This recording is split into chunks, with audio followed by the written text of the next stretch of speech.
Hello? Hello? Is everybody there? Who's there? Anybody here? Anybody there? Hello, hello, hello. Hello? Is anybody here? Hello, hello, hello, hello, hello, hello, hello. How is everybody? Can you hear me? Can you hear me now?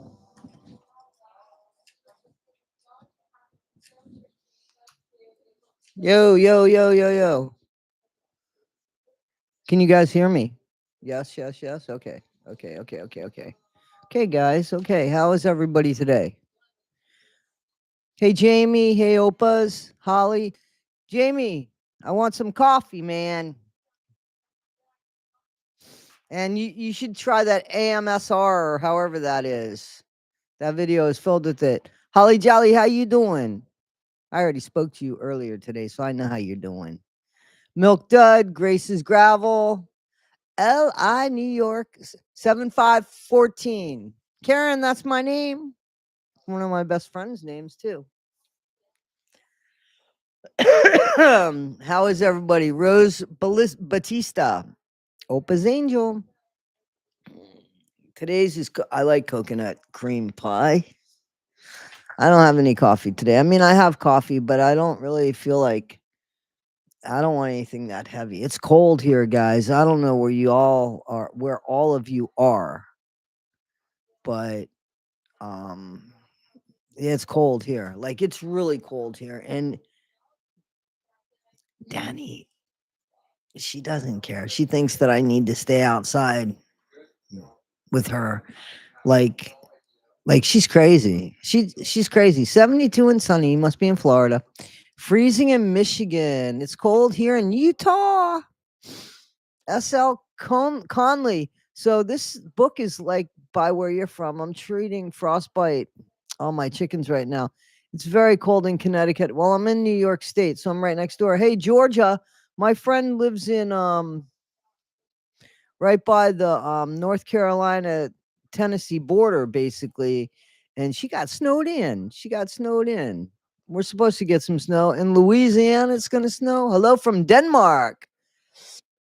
I'm from South Florida, Chris and Allison. I'm from Hollywood. Hollywood. Well, Cherokee girl, don't give away anything. I've got the book. I got the book. Let me tell you something. I'm somebody, I don't mind cold weather, but I mind it when it's gloomy outside and it's windy as hell. That's the problem. Idaho must be fucking cold there, Opas. Come on, man. That's like cold country. Cold country. All right. So I got this little book.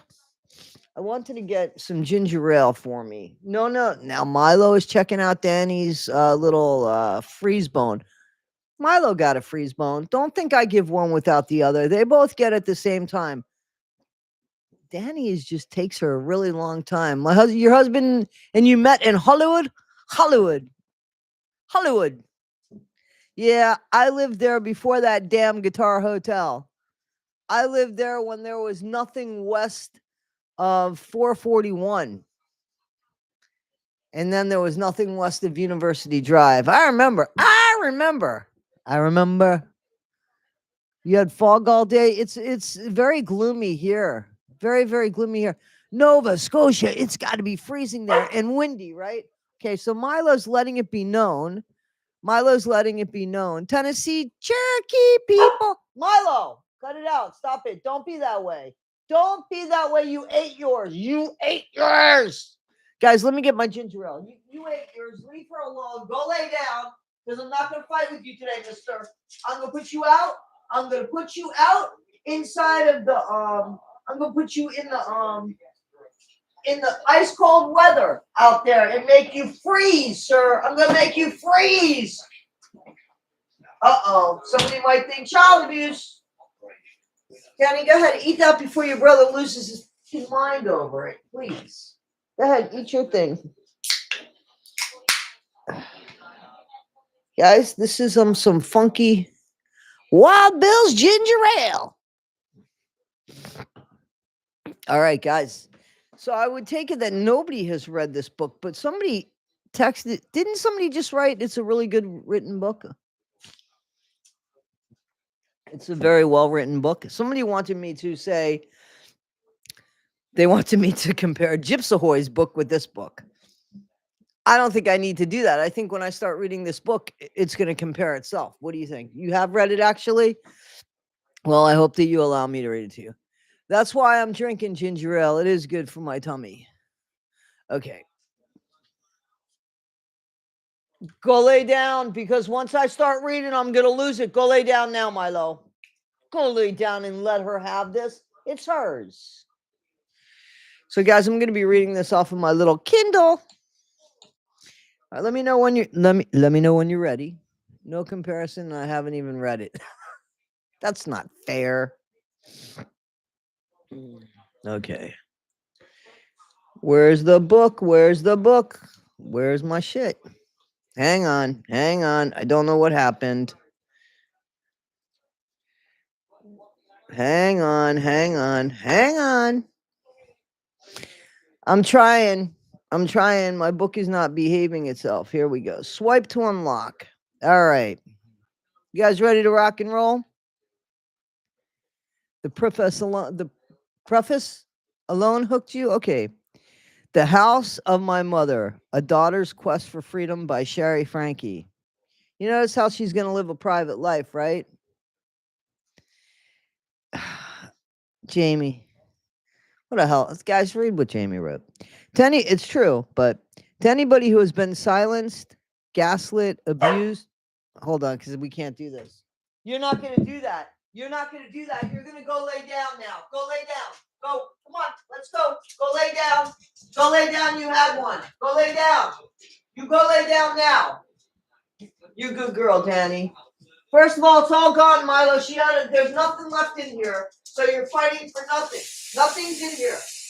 She did it. She finished it all on her own. Now you're going to get me fired. Fired by the people. You're going to get me fired by the people. Go lay down. Both of you, go lay down. Now, okay? And I mean it. No fighting. Go. Go lay down, Milo. Nobody has anything now. Sorry about that, guys. Milo is going hog wild. No, he's not. No, they're not cats. They're dogs, but they're spoiled. I don't mind the smell of books. All right. Okay, so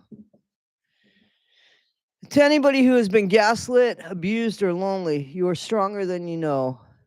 May earthly and heavenly angels lift you up. I would lead. Okay, may heavenly. So hang on. May earthly and heavenly angels lift you up. I would lead you and bring you into the house of my mother, she who used to teach me.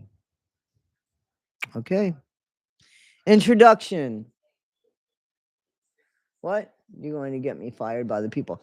Hey, Grateful Graham, how you doing? Okay, well, Cherokee Girl wanted to be a librarian, so she must like the smell of books. No, they're dogs. They're dogs. That should tell you how independent my home is, that you thought my dogs were cats. Come on. Okay, introduction, finally. Introduction, finally. Remember how when they got arrested, when her mom, Shari, when her mom, Ruby, got arrested, she put up a picture and put finally on it. So finally, August 30th, 2023. I remember. Do you remember? It was Wednesday, the start of a new college year, and I was slumped at my cramped desk, drowning in a sea of syllabi. It's like part of the syllabus. And first week reading assignments. I skimmed the pages, but my mind refused to engage. Thoughts always circling back to my 5 siblings. A year has passed since I'd heard their voices, seen their faces, and the thought of them trapped in that house was eating me alive. Despite all my efforts, the countless phone calls, the desperate pleas to anyone who would listen, it seemed like there was nothing we could do to remove them from harm's way. My phone rang, our neighbor's name flashing on the screen. My heart skipped a beat. Each call from this neighbor represented a lifeline. It meant an update about the kids. It meant that they were still alive. Shari, the police are at your mom's house. The words exploded through the speaker. The words exploded through the speaker. No time for hello. They've got guns out. They're about to bust down the door. Well, that's not what it says. They've got guns out. They're about to bust down the door. My heart seized in my chest as vivid, horrifying images flooded my mind.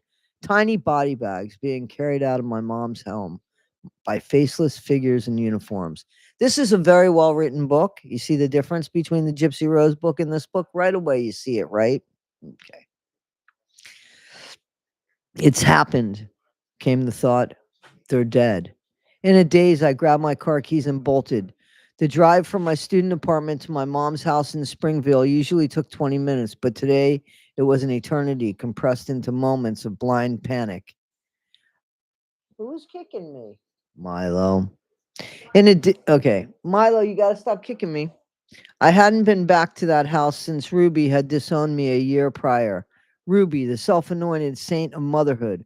Ruby, who had turned my life into a surreal version of the Truman Show for her social media disciples. Ruby, who had subjected me and my siblings to her twisted interpretation of crime and punishment all of our lives. Until Jody came along, adding terrifying new flavors of sadism to the regime. Jody, our family's very own cult leader, a false prophet who swept into our lives like a hurricane, turning my mom into a fawning, starstruck, come on, Milo, who lapped her who lapped her every demented word like it was holy water. My father, once our anchor, had been banished, leaving Ruby and Jody to rule unchallenged over my four youngest siblings who were still with them. I drove through the familiar streets of Springville. Yeah. Okay. I drove through the familiar streets of Springville, a dull, all too familiar anger simmering within me. A dull, all too familiar anger simmering within me as I navigated the quiet of suburbia. Why did no one have any information on the children? Why had they been pulled out of school? Why had they been pulled out of school? Why couldn't anyone shield them from harm? That's a question I'm asking. That's a question I'm asking. Countless warnings had already been sent to the Division Children and Family Services, DCFS, to law enforcement by me, by concerned neighbors. I've been shouting from the rooftops for a year, yet despite the glaring signs of trouble, no action had been taken. The red flags we'd raised might as well have been invisible, and the system that was supposed to protect my siblings had left them at the mercy of two women drunk on delusion and unchecked power. I turned onto our sleepy cul-de-sac and encountered a war zone. Police cruisers formed a barricade of flashing lights. SWAT teams prowled our front lawn. Neighbors huddled on the sidewalks, fear and fascination on their faces. I got out of my car and an officer blocked my path, his face a tombstone. I can't let you go to this point. I can't let you go past this point, miss. But that's my house, I pleaded. My siblings, are they safe? Where are they? Snippets of radio chatter teased me. Was that my brother's name I heard? Please, I begged. Will someone tell me what's happening? An officer approached, his tone urgent. Miss, can you provide us with the layout of the house? Any safes, guns? Through my tears, I gave him the information he needed. 7 bedrooms, 6 bathrooms, where we once jostled for a mirror space, some guns locked away, a pantry that could outlast an apocalypse, each room echoing with the ghosts of who we once were. Then chaos erupted. The front door splintered under the battering ram's assault.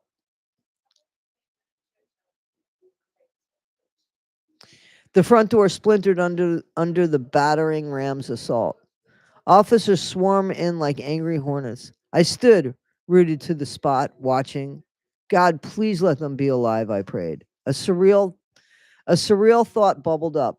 This moment, this climax of my family's descent into madness needed to be documented, preserved, and shared on social media. Just like every forced smile, every staged perfection had been. I pulled out my phone, my hand steady, despite Despite the madness around me, frame shot, snap. The caption crystallized in my mind, a single word that carried the weight of years. Finally. Upload to Instagram, share. This nightmare was born on social media. It should die there too. Ooh, I like this so far. What are you guys thinking? Where's my ginger ale? What are you guys thinking?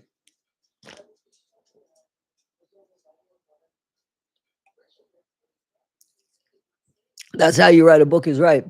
You guys know I wrote 2 books, right?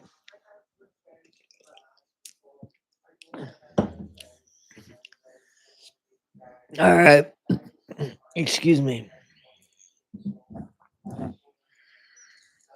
I'm watching Danny like trying to lick up every place this peanut butter in the frosty in the frozen thing, the freeze bone. The thing that I had to beg her to eat. Apparently she doesn't like frozen shit.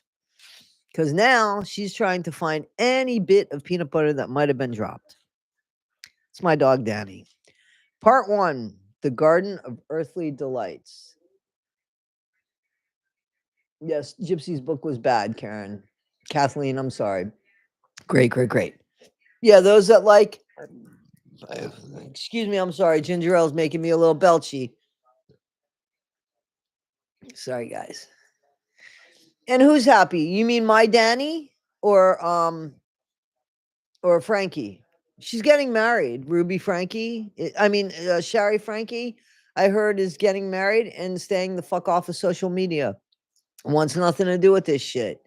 See the difference between trauma? You see the difference between trauma? Did you?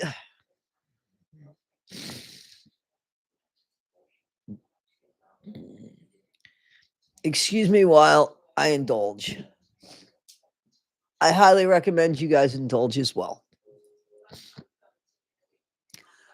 I okay. I'll look up the book sales, but not at the moment. I see what you want me to do. Look up the book sales. I mean, it's hard for I'll look it up, but you know that the books were separated by at least a month, right? The books were released a month apart, okay? So I'm not good with math. Holly Jolly. Hang on, let me indulge. Indulge.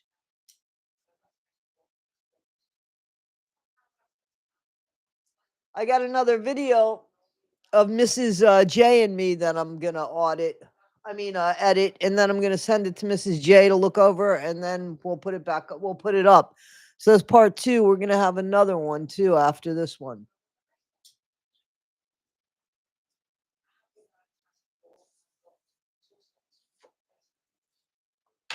I think Mrs. J did a fantastic job. She's been working on this shit for over a year. So you got to give credit where credit's due. Did you guys see the comment? I want to share this with you because I've blocked 2 people now. I blocked Thomas, as you guys know. I have it's legal here, Kathleen, and I have edibles, but I used to be a smoker, so that's the problem there. There was a comment. I blocked somebody. The comment they wrote. So I was doing my videos, and I was having a hell of a hair day. So I put my hat on my head, and I don't look good with a hat and a bill in front. It looks better with the hat, with the back of the hat. You know. Just got out of the shower. Just my hair just would not behave. So I just threw a cap on. And do you know that somebody wrote, Toddy, you should take pride in how you look? I said to myself, you're a rude motherfucker. Delete. Not that I deleted. I think I pinned the comment because I wanted everybody to see how rude somebody could be. I wrote back and said, I'm clean. Like, and then I blocked them and said, I'm not, first of all, I'm not trying to date anybody, as long as I'm clean. Maybe I couldn't afford anything. I thought that was terrible. That was a terrible thing to write to anybody, not just to me, but to anybody. In the meantime, I'm having a hell of a hair time. We see this. However, see, I like this. However, I have to say that my hairdresser is out for the next week because she's on holiday. And I only go 4 or 5 times a year to get my hair cut. So, she's not going to tell me 2 months ahead of time. Oh, by the way, I'm going to be taking time 2 months from now. So I have to wait a week. And I'm not crazy about the way my hair is going, but I don't know that it was a him. I don't know that it was a him that wrote that. But isn't that horrible to write to somebody, take pride in how you look? Like, I'm a 61-year-old woman. Say that to my face, damn it. Just come here and say that to my face. I don't look like a model, babe. Oh, I thought you were saying who looks like a model, but who looks like a model 24/7? Guys, the only time I started making fun of Gypsy's nose was after she had a nose job, if anybody ever noticed that. I don't make fun of people's looks. I don't make fun of what people wear unless it's like, come on, obscene. Like, if it's made to, be fun, but I just thought that was rude. And it seems like every time I do Scientology, you get those rudest motherfuckers that claimed while they were in Scientology, they were the kindest of kindest. No, it's just rude. Rude, and we're allowed to be rude. Encouraged to be rude, by the way. But I could be too. Thank you, Salma. Thank you. Thank you. Thank you. Thank you. Thank you. I appreciate that. Yeah, it wasn't to boost me. I'm confident in how I feel and how I look. I'm confident in how I look with a cap on my head. So, and I know how I look with the bill facing that way. So I get who in that. That's not what that was. What it was is to show how ignorant people can be. Yeah, I'm on social media, but your guys' comments are out there on social media too. So the fact that people could put themselves out there and other people could look online, I have some of you fighting for me on the Scientology site. Don't ever feel obligated to fight for me, guys. Please, I'm serious. I don't ever want you to feel obligated to fight for me. Thank you about the skin thing. Yeah, I've never used makeup or anything. My mom says, "That's why, because you've only used soap." And that's true. All right, guys, stop trying to date me now and giving me all that flattery. That's really not why I said it. It was to show you the ignorance of other people and to tell you now that's two that I have blocked from this channel because I'm not here for that. This isn't what is that? What are those OnlyFans? This isn't an OnlyFan channel. Though maybe. Okay, you ready? Guys, thank you, and you're all beautiful. All right. So, part 1, the Garden of Earthly. Wait a minute. Let's indulge one more time, and then we're going to go ahead. 96 of you guys, and this is great. Show us your feet. What do you mean, my feet? Oh, guys. Oh, from the OnlyFans? Is that okay? I've never been on OnlyFans, but they have those foot fetishes that I've heard. Is that where that's coming from? Only you, Edie.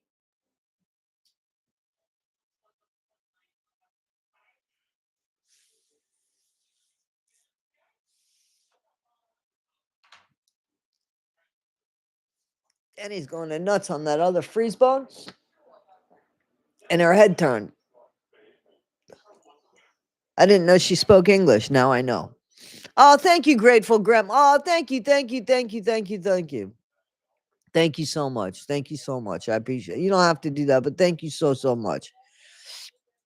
I always appreciate you guys. I always appreciate you guys. Okay, so now we're talking about feet. Guys, there's feet conversation in the chat. Okay, part 1, the Garden of Earthly Delights. Okay, so this is part 1. So I guess the book is divided into parts because now this is part 1, chapter 1, sealed. SEALED. And by the way, and I'm not sponsored, this is one of the newer Kindles. I've given away 2 older Kindles. Alrighty. This is one of the newer ones. It's good. I'm happy with the size of it and everything. It's the first time I'm actually like using it. I have a reoccurring dream. It always starts so beautifully. Ethereal lights, ethereal light bathes. Wait, ethereal light bathes rolling fields as far as the eye can see. A sense of profound peace washes over me as I realize this must be heaven. My earthly my earthly journey has ended. The landscape shifts, familiar yet otherworldly. Loved ones I've lost appear in the distance, their faces radiant. I move toward them. Bleh. I move toward them, weightless, unburdened, embracing them with tears of joy. This is paradise, I think. This is peace. Then I see those eyes, cold and unyielding, boring into me with a power, boring into me with a power as ancient as the stars. And it's sorry. Let's try this again. Then I see those eyes, cold and unyielding, boring into me with a power as ancient as the stars. It's her, Ruby. Suddenly, God's voice booms around me, shaking the very foundations of heaven. My child, you are wrong to defy your mother. I jolt awake, heart pounding, and for a moment the terror lingers. Even in the afterlife, will I never be free from her? That's very powerful. This is really well written. And I don't care who wrote it, it's really well written. I jolt awake, heart pounding, and for a moment the terror lingers.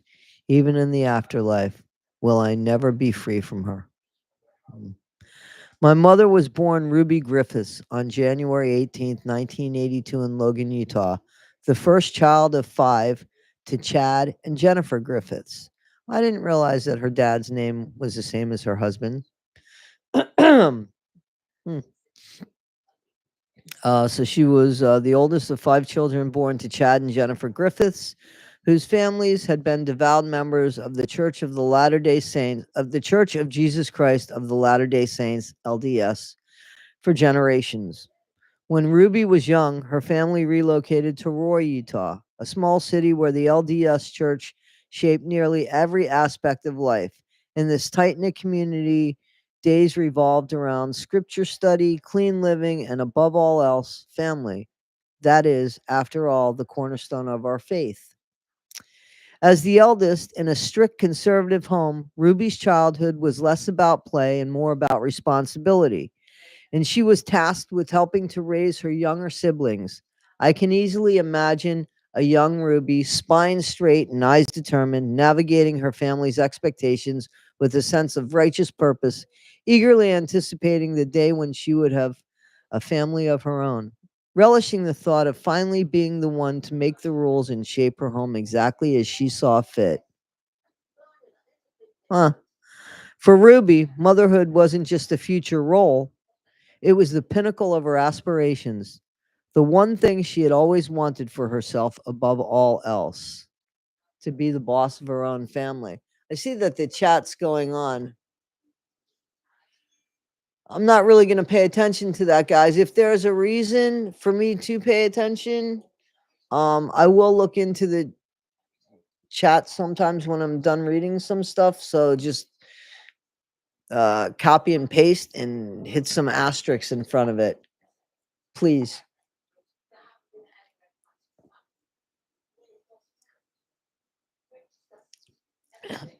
This is a local company here, but these were on sale for 99 cents.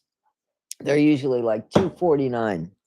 They use real cane sugar and stuff. And the ginger ale's pretty good. All right. You guys are interrupting me.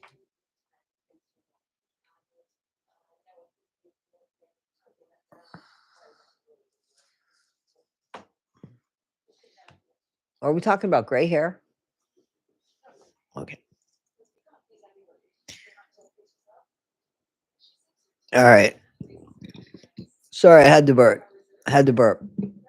All right. You ready? Her reverence from motherhood is not uncommon in the LDS theology I was raised with. Becoming a mom in my faith is a spiritual calling of the highest order, a chance to emulate the divine and participate in the grand tapestry of creation.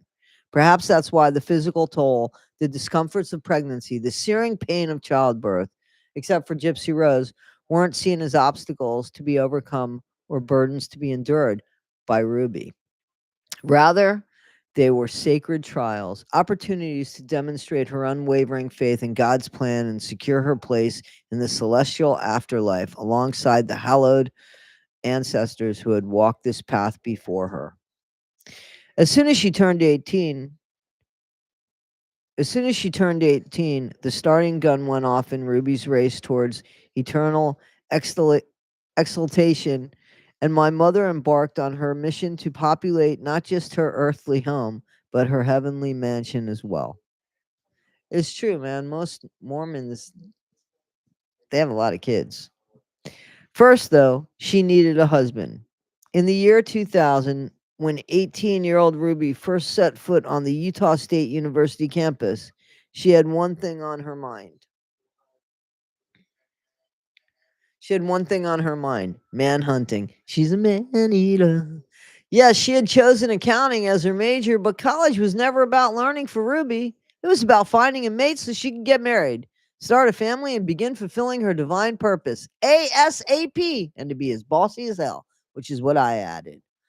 On a color coded vision board, Ruby outlined the key qualities she required in a man: 5 inches taller than me, handsome, car paid off, engineer. Her own dad was an engineer, so perhaps she liked the idea of history repeating itself. She must, because she picked the guy with the man's name. It goes without saying her ideal man had to be devoted to the church. Enter my dad, Kevin Franke, a senior living on campus, 4 years older at 22, on the brink of completing his civil engineering degree, and very much a product of his LDS faith. He stood 5 inches taller than Ruby, check. Had a chiseled jawline, handsome, double check. And his keen intellect and ambition hinted at a promising future. Gypsy Rose, if you are part of listening to this, this is the way a book should be written. And next book, you should probably borrow Shari Franke. What do you guys think? And his keen intellect and ambition hinted at a promising future. Plus, he seemed so nice, exuding genuine kindness. Kevin had a laid back aura that was a balm to Ruby's intense spirit.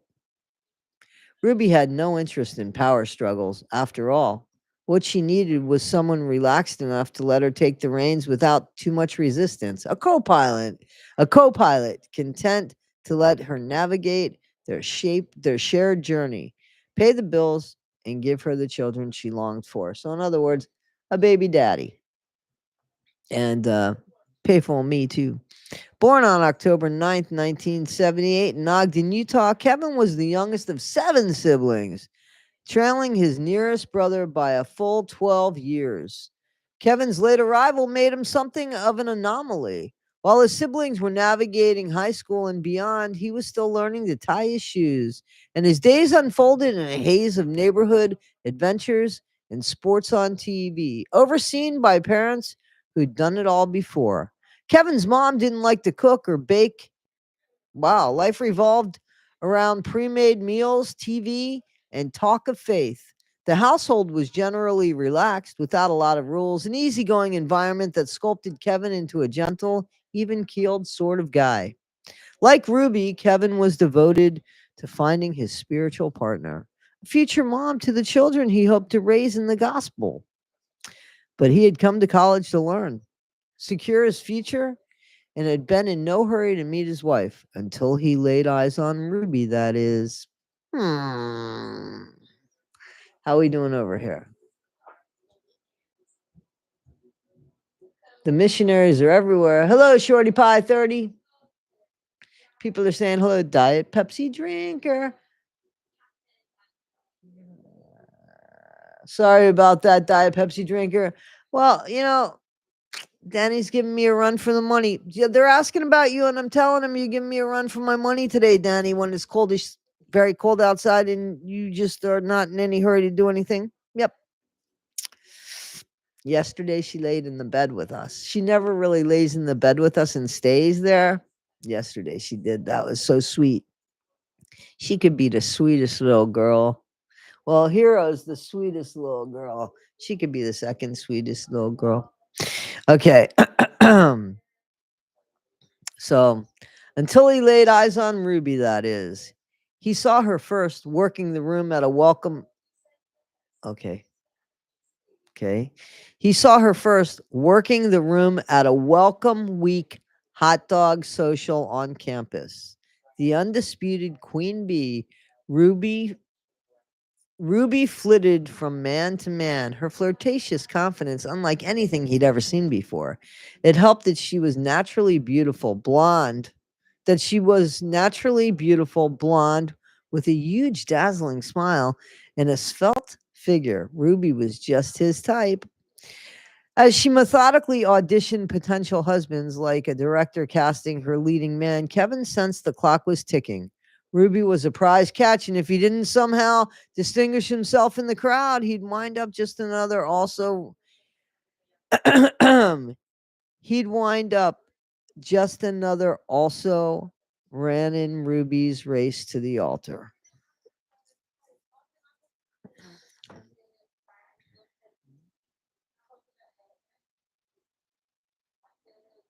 Okay. How we doing? Drove her overboard on the internet. I don't think they drove her overboard on the internet. I think she's all about power. I think that unfortunately this is going to come out. One evening, Kevin was sitting next to Ruby, holding her hand under a blanket as they watched a movie with some friends. Kevin couldn't care less about what was happening on the screen. All he could think about was the softness of her skin, the gentle pressure of her grip, the occasional brush of her thumb across his knuckles. Each sensual, each sensation, that's the Gypsy Rose book getting into me. Each sensation was electric, sending shivers up his arm and straight to his core. Then Kevin glanced over and noticed another guy, one of Ruby's admirers, sitting way too close on her other side.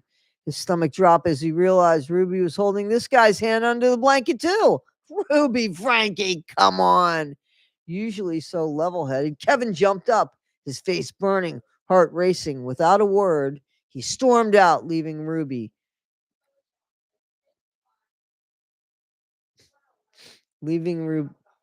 He stormed out, leaving Ruby gaping after him.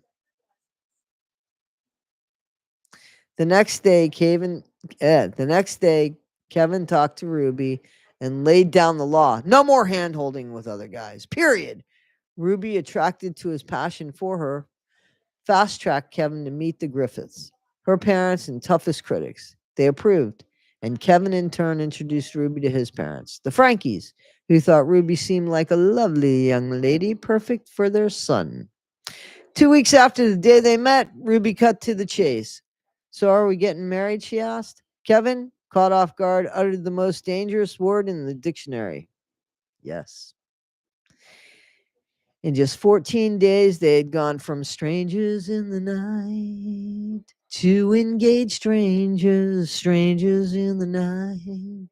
To engaged strangers, they became strangers in the night and engaged in 14 days. Whoa. That is not part of the book. That is not part of the book, guys. That is the extra Toddy One Skip shit. Just for you. As Ruby, and they say the internet's forever. If I make it to 90 years old and somebody shows me this, I'll make it to 91. As Ruby and Kevin threw themselves into wedding planning, they got to know each other a little bit more. Well, just a little bit. Turned out they both loved playing the piano, though their approaches to the instrument could not have been more different. Okay. Kevin had a photographic memory and can play jazz numbers and popular songs without even practicing. Ruby, on the other hand, had once poured her entire being into the piano. Throughout her teens, she'd immersed herself into the world of classical music. Her dreams filled with visions of concert halls and standing ovations. Everything's about Ruby. Yes, thank you. It's Ruby Griffiths, folks. Ruby Griffiths. In a minute, I'm going to be 14 days long. Ruby Franke, folks. It's Ruby Franke. Please, please. Thank you. Thank you. Thank you. Throughout her teens, she'd immersed herself in the world of classical music, her dreams filled with visions of concert halls and standing ovations. She approached each piece with meticulous precision, spending hours perfecting every note, every dynamic shift. For her, playing wasn't about fun. Nothing was about fun for her, apparently. It was about, I want to get married, baby. Married, baby. Okay. For her, playing wasn't about fun. It was about excelling. And when she felt and when she fell short of perfection, it left a dent in her ego that no amount of practice seemed to fill. She should have played for fun, fun, fun. Ruby's entire self-worth was built on exceptionalism. So if she couldn't be extraordinary, then what was the point? She needed a new dream, a fresh source of validation. If music wouldn't define her greatness, then motherhood would.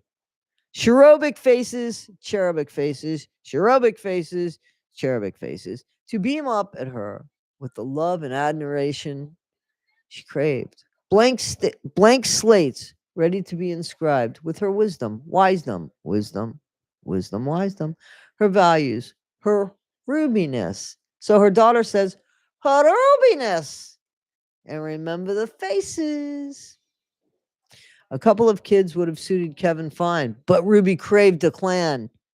And Kevin was happy to agree to Ruby's grand vision because in order to have a baby, you gotta get down and party. Kevin wanted to party, so he'd have as many babies as she'd let him. Okay, a couple of kids would have suited. Let me repeat myself because I know that my singing interrupts you. Jennifer Lappe, how you doing? Who is Shari Franke? Sorry, I don't know. Now's not the time to ask. Shari Franke abused her kids, man. You got to check it out. 8 passengers. She had a YouTube channel, 8 passengers with over 2 million subscribers. 6 kids, her and her husband. That was the 8. Part of the LDS community. That's Church of the Latter-day Saints. Mormons. And yeah, she ABUSED'd her kids, was starving a couple of them, and her youngest son actually crawled out of a window, ran to a neighbor's house and asked for help. That's it. In a nutshell, in a nutshell, in a nutshell. So anyway, blank slates ready to be inscribed with her wisdom, her values, her rubiness. A couple of kids would have suited Kevin, but she wanted a clan. She wanted a clan, her grand vision. And again, he was happy to, because, he could get paid.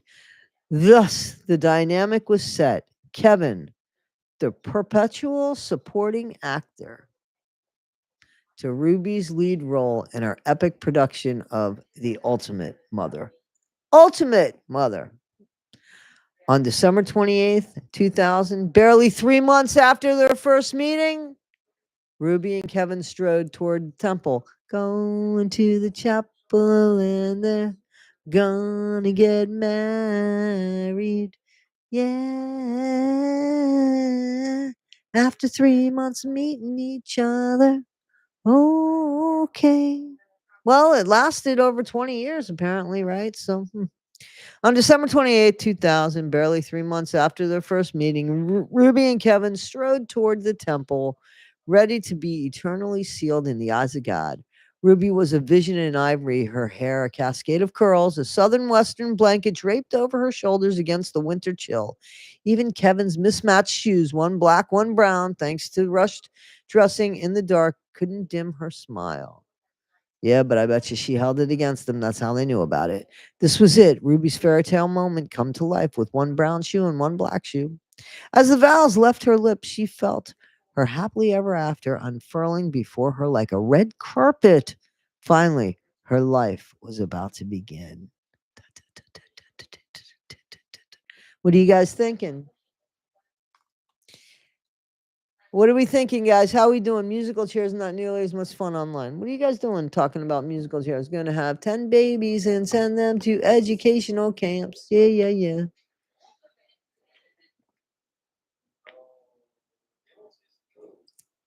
I should drink water that fast because I'm just going to belch to you guys. Excellent book. Written so well. Absolutely. Written so well. If you guys said to me, hey, Toddy, please don't read the book, I'd say, okay, bye, guys. I'm going to continue reading the book. And those of you that want the book, I think, and again, I'm not plugging this. The audio book, I believe, you could do audio, you could do the trial without being charged for it, and you can actually order this book and listen to it. I'm pretty sure she's the one reading the book. It's very well written. It's got me. Excuse me. I'm a hook. I'm hooked. I'm a little bit hooked now. Kathy Hannah, how you doing? Yeah, Jamie, you send it to me. I'll sign it for you. It's not my book. I'm being facetious. I'm thinking this is epic reading with Ty. You guys like my stuff? Do you like it? Yeah. Otherwise, seriously, otherwise you guys could read it on your own, right? I got to put some of me in there.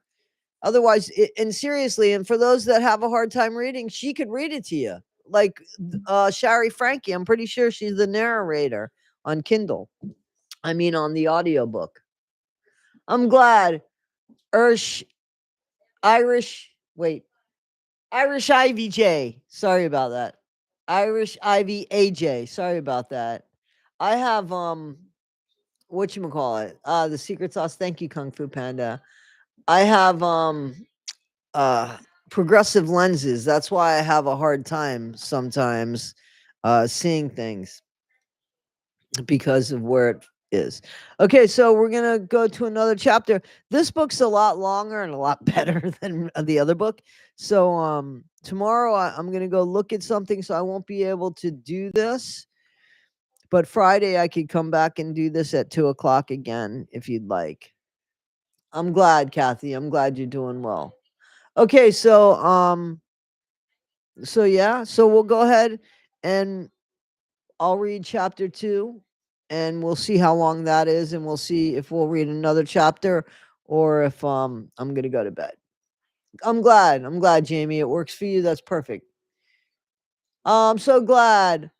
Irish Ivy, AJ, that makes me smile. Okay, guys, good, good, good. Okay, so this is Teardrops. Nothing but teardrops. And I know that's not the name of the song, but you know I can sing it anyway. She's getting tired in there, the obstetrician said. We'll need to do an assisted delivery. We're not talking about Gypsy Rose, guys. Hold the phones. And please, yes, please, and you won't be late. Man, don't get Danny. Where Danny? That's Danny's fault. I'm gonna indulge for a second. If you give me one moment, please take it upon yourself to indulge.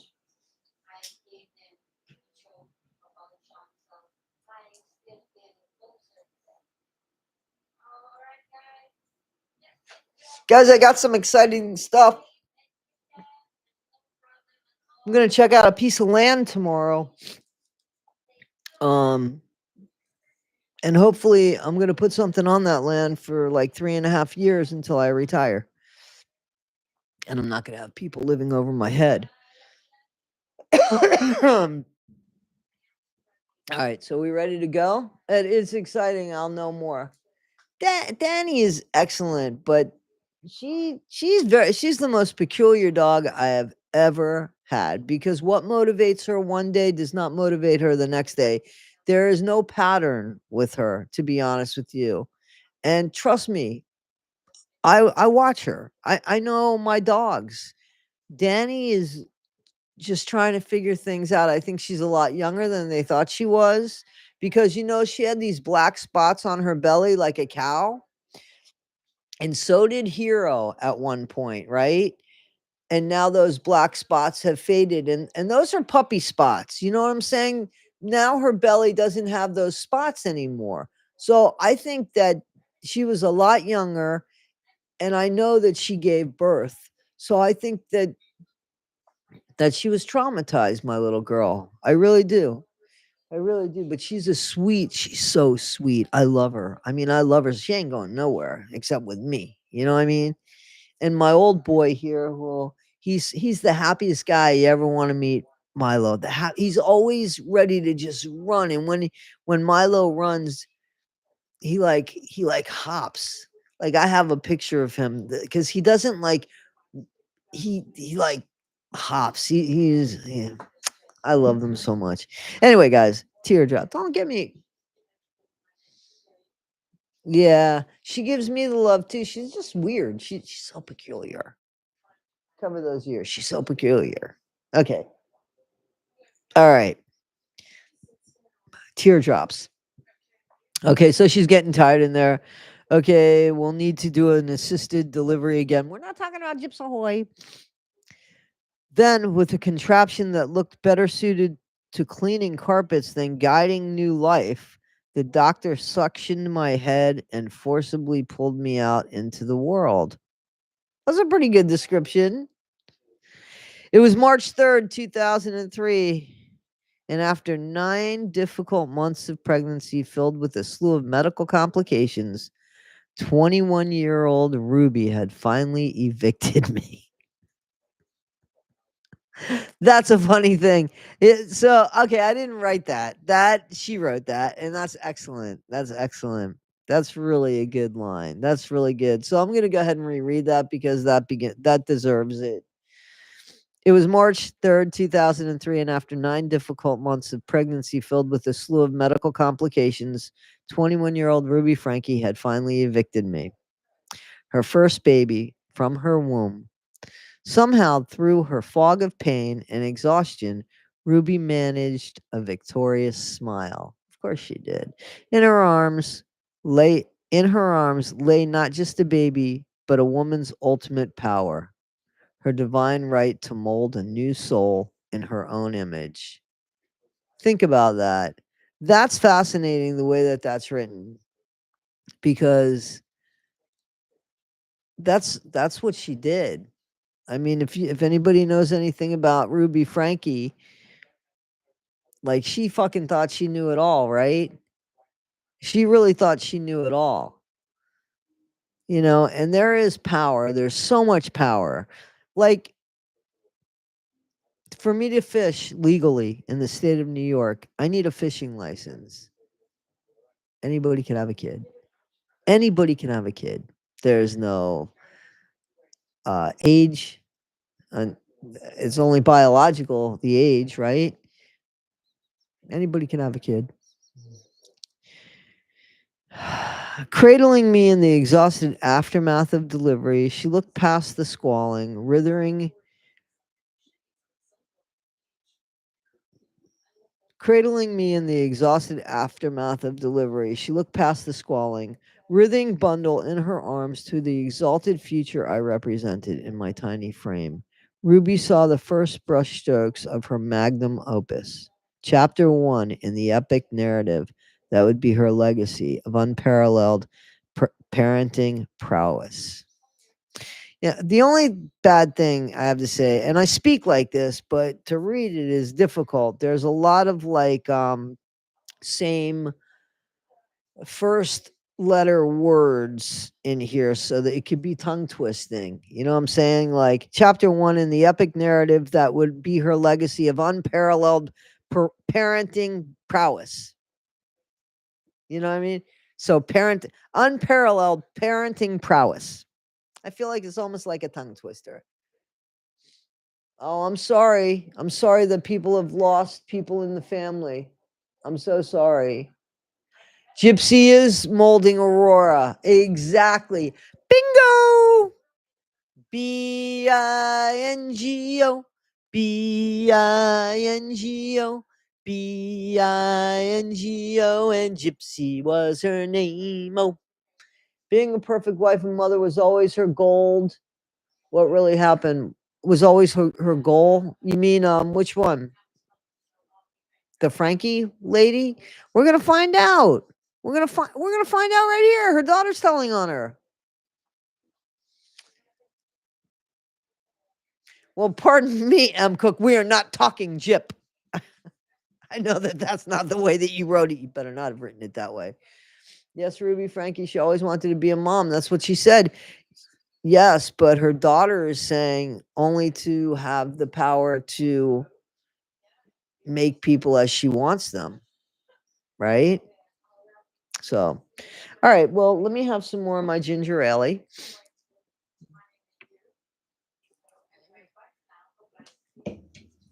I think that we're going to find in this book without, you know,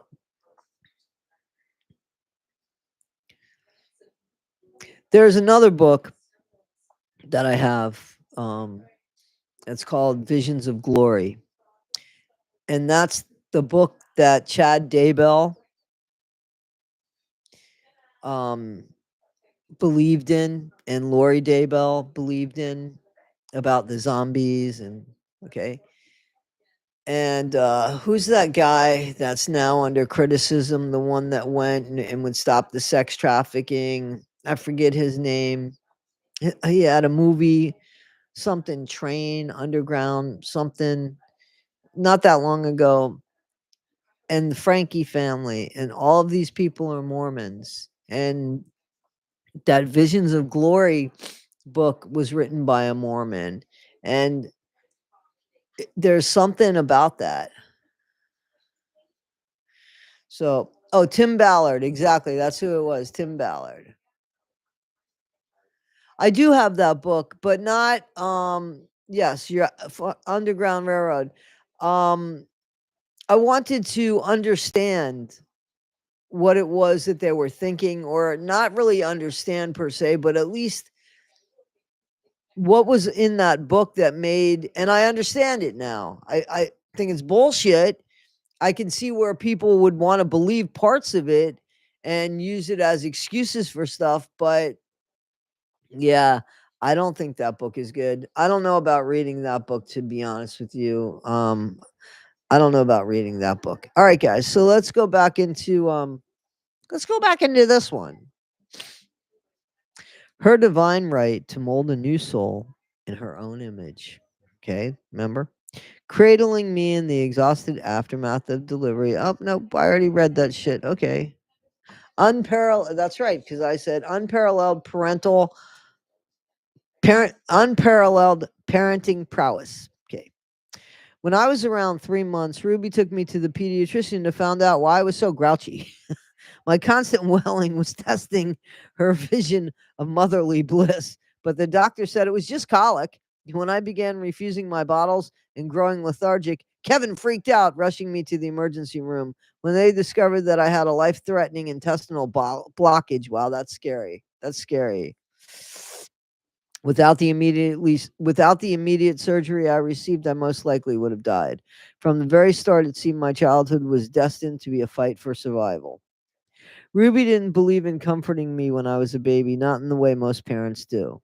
Why would she? Her family's philosophy had always been that it doesn't hurt a baby to cry things out. Babies shouldn't be coddled. Tantrums should not be tolerated. It's for their own good so they know who's boss. And when they grow up, they can learn to handle whatever life throws at them without being weak, losers, or crybabies. Without being weak, losers, or crybabies. So don't be a good mom. Just throw it all on the kid. Yet, ironically, my earliest memories are of Ruby crying. So the oldest daughter, Shari's earliest memories, ironically, are of her mom crying. Now, Shari wasn't allowed to cry. That would be weak. She had tears for every occasion. Joy, sorrow, boredom, it didn't matter. Ruby wept through it all. A woman perpetually at odds with her own equilibrium.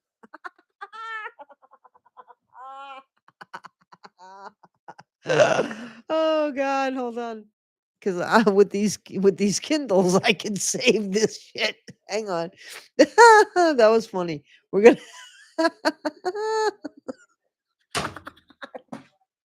Oh my god. I'm sorry. I think that's so funny. Hang on. Wait a minute. I gotta do something. I wanna save this. And this is one of the new Kindles, so I don't okay, wait a minute. I wanna highlight something. I don't know what I'm doing here. Wait a minute. Okay, that really wasn't what I wanted to highlight, damn it. Okay.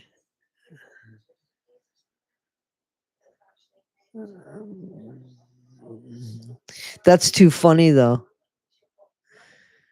That's so funny. Uh, highlight. Okay. I'm not gonna figure this out now. I should have tried to figure it out later. I didn't think that I would be doing this, but okay. All right. So she had tears for every occasion. She is a nutter butter, isn't it? He's eternal light. Nutter butter. Grateful Graham. Grumpy Sapper. How you doing? Catherine B. I just want to say hi to you guys that are joining a little bit late. It's all right, guys. Get your popcorn. Your grump friend came. Alif. I love your emojis. Love them. All right, guys. So, I loved that. I loved it. We're gonna go ahead and repeat that because it's well worth it. Yet ironically, my earliest memories are of Ruby crying. She had tears for every occasion: joy, sorrow, boredom. It didn't matter. Ruby wept through it all. A woman perpetually at odds with her own equilibrium. Perhaps that was why she wanted so many children. A set of Russian dolls, a set of Russian nesting dolls. I have a couple of those. Each one a slightly smaller version of the last to absorb the tsunami of her raging emotions. For what reason, for what better way to fill the gaping void within than to surround yourself with adoring little mini me's? Let's read that one again. A set of Russian nesting dolls, each one a slightly smaller version of the last, to absorb the tsunami of her raging emotions. For what better way to fill the gaping void within than to surround yourself with adoring little mini me's? Interesting though, how someone who cried so much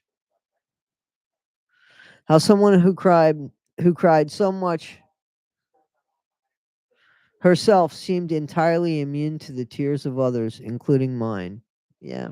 Narcissism, sociopathic, psychotic. I often wonder how much of my adult self was forged in those early formative years. My tendency to bottle up emotions, to present a stoic face to the world, are these echoes of an infant learning that her distress will always go unheeded? That's a thought. That's a thought to think. That's a thought to think. That's a thought to think about. I'm writing this song as I'm reading the book. Even before I could form words or thoughts, was I learning that my pain didn't matter? That my needs were inconvenient? If my tears had been met with comfort instead of calculated indifference, would I have grown into someone more open, less guarded? Or was I always destined to retreat inward, becoming emotionally distant at a moment's notice, my feelings trapped behind a fortress that I still struggle to breach? This is a really well written book. There's no way, there's no way to know for sure. Nature and nurture dance a complex tango. After all, okay, so let me read that again. There's no way to know for sure. Nature and nurture dance a complex tango after all. But as I reflect on the many incongruities of my childhood, I can't help but feel sadness for the baby girl who cried for her mother, who wanted a different kind of love than the kind she received. A love that allows for vulnerability, for tears, for the full range of human emotion. A love that allows a child the freedom to feel.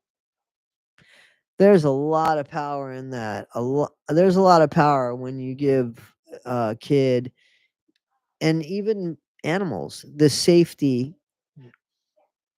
the confidence, the safety to kind of figure out who they are, and whoever they are, to know that they're still loved in the environment. They will always be loved in the environment that they're in. When I pray, and I pray, you guys know that I'm Christian, and when I pray, I always pray that my dogs have the confidence. When I'm praying about them, I always pray that they have the confidence in knowing how much they're loved, and, by me, that they have confidence in that, so that they can act any way that they need to act, knowing, I mean, they're not going to act like crazy animals, but you know what I mean? Like, they have the freedom to figure things out. And if they mess up, they know that, you know what, that's all right. Mom's going to love me anyway. So they don't even know what I'm saying.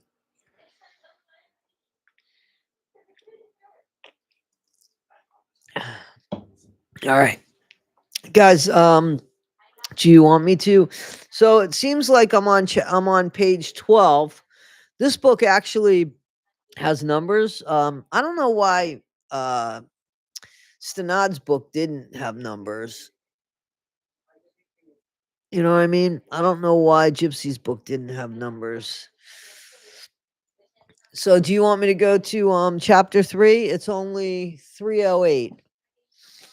I figured we'd do this till 4, then I'd bid you all a good day.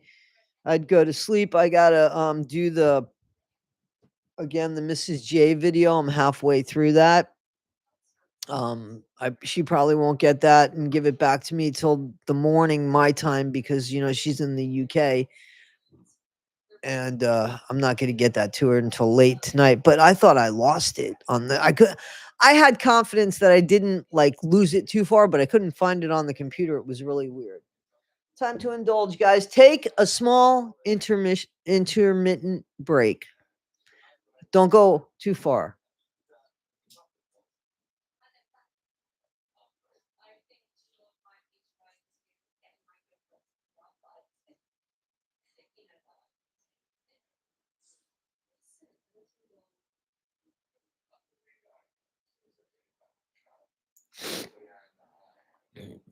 I know that a lot of you guys smoke. I'm sorry that it's not legal everywhere. It's legal here though. Just so you know, I'm not doing anything illegal.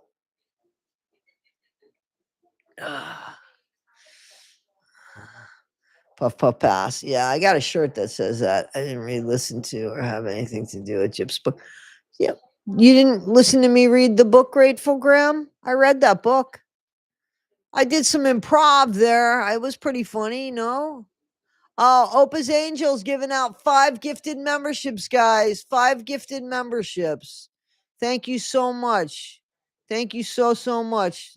I'll appreciate. I so appreciate that. I am working with somebody who's a channel subscriber. We're going over some stuff. We're just going over some stuff. I saw some prototypes, drawings and stuff. I hear you, Diet Pepsi drinker. Absolutely. Wait, what's going on in Virginia? I'm sorry. I missed something. Got my. But Virginia, I heard, is illegal. It is legal now in Virginia. Am I wrong? It was legal 3 years ago when I had to go down there. Oh, I'm glad. I'm glad a friend got membership. Don't I Nick Knack, no worries, no worries. Thank you. Thank you. Thank you. Thank you. Thank you. Thank you. Thank you. Guys, thank you for that. Thank you so much.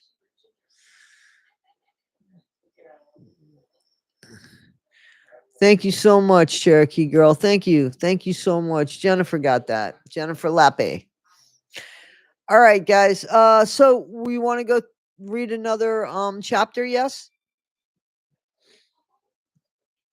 It's still illegal in Texas too, right? Ooh. Doesn't help me with pain. Weed doesn't help me with pain. Okay, so I'll go ahead because I see yes, please. Okay. Okay. Rosebud, Rosebutomy. All right. Helps me relax too, but I like sativa. Okay. All right. Chapter 3. Mommy isn't very nice to me. Okay, Jamie says, I got the time. I've got the beer. Gifted 5 memberships, Jeff, Just Jen. There's that JJ. Thank you so much. That was very kind of you. Thank you so much. Thank you so much. I really appreciate that. Sativa all the way. It's the only thing I get. Yeah.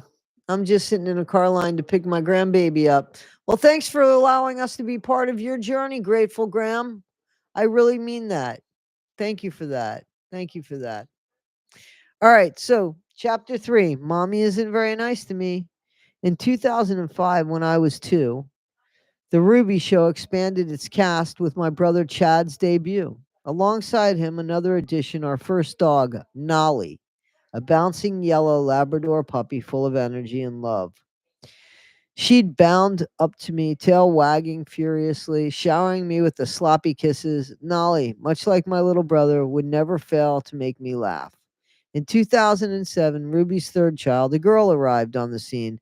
I will not be naming her in this book. Throughout this narrative, except for Chad, all my younger siblings will remain nameless. This isn't an oversight. It's not like she forgot the kids' names. You know, she knows her siblings' names. Don't accuse her of not knowing her siblings' names. It's my last line of defense for them because everybody except Chad would have been a juvenile at the time that this all went down. Okay. All right. In a kinder world, their stories would not be fodder for a book. Their private moments would be their own, known only to friends and family, not dissected by strangers on the internet. The internet is not as horrible as you think. I'm reading your book, but peace and anonymity were never in the cards for us. We have Ruby to thank for that. Ruby and her insatiable hunger for attention and success. My mom's journey into the spotlight started innocently enough. A mommy blog titled Good Looking Home Cooking. That's me laughing. I'm sorry. Is somebody writing about Angie, baby? Angie, sativa is good for your pain. Don't know that. Please don't. It intensifies mine. I'm serious. If I'm in pain, I don't smoke. I don't indulge. Maybe I've never tried edibles actually when I was in pain. They always intensified my pain. So just please, you got to try things. Not everything is as simple as that. Sorry, guys. Okay, so um, I think my Amazon order has arrived. All right. Good looking, home cooking. Mommy blogging was still a wild frontier then, ripe for the taking, and Ruby, like her sisters and friends, was excited to explore the possibilities of online media. My main goal for this blog is to journal our family's growth and experiences, Ruby proclaimed on her shiny new blogger profile. I want my children to have a place on the internet to go and enjoy reading about themselves and to see how they've progressed.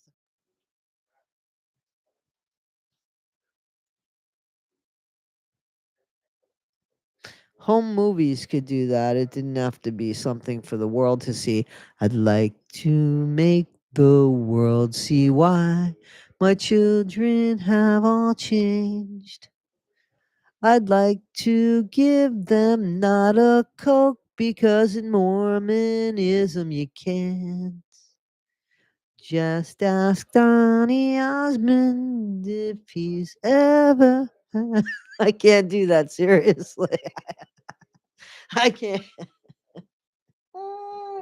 Oh God. It's like 2 o'clock in the morning for me. I work overnights, right? That I took a nap, woke up, and here I come. And there's people walking around the neighborhood. All right, let's go. Uh, uh Donny Osmond. Well, Donny Osmond Mormon. That's why I'm singing.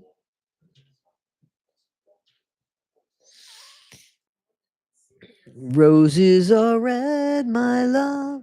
Paper roses. Yep, I remember that. Okay.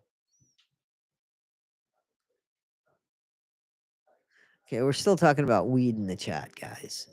Do we have drug problem here? I just want to double check.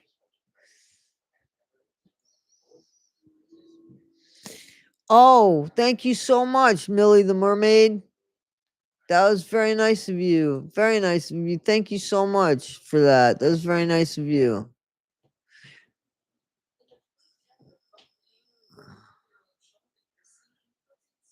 Oh, come on, guys. Don't you like when I sing?